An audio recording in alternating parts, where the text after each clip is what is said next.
দর্শক, কখনো ভেবেছেন গ্রামের সেই প্রবাদের কথা? চাচা আপন প্রাণ বাঁচা।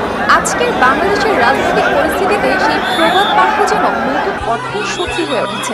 দেশের ক্ষমতাসীন আওয়ামী লীগ সরকারের প্রধান শেখ হাসিনা যখন নিজের প্রাণ বাঁচানোর জন্য পালিয়েছেন, তখন তারই ঘনিষ্ঠ নেতাদের অনেকেই নিজের নিরাপত্তার জন্য সেনানিবাসে আশ্রয় নিয়েছেন। কিন্তু একটি প্রশ্ন নেট দুনিয়ায় ঘুরপাক খাচ্ছে, এই 7 জনের মধ্যে ওবায়দুল কাদেরও কি আছেন?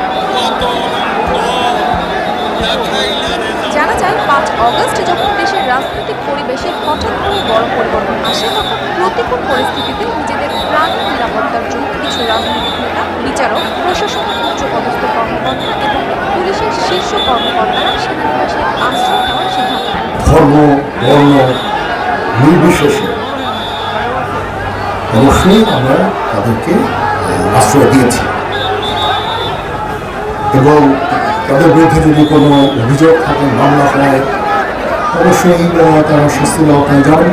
সব মিলিয়ে 626 জনকে সেই সময় দেশের বিভিন্ন সেনানিবাসে আশ্রয় দেওয়া হয়েছে বলে জানায় আইএসপিআর। আশ্রয় নেওয়া ব্যক্তিদের মধ্যে উল্লেখযোগ্য ছিলেন 24 জন রাজনৈতিক নেতা, 5 জন বিচারক, 19 জন প্রশাসনিক কর্মকর্তা, 28 জন পুলিশ কর্মকর্তা এবং 487 জন পুলিশের বিভিন্ন স্তরের সদস্য।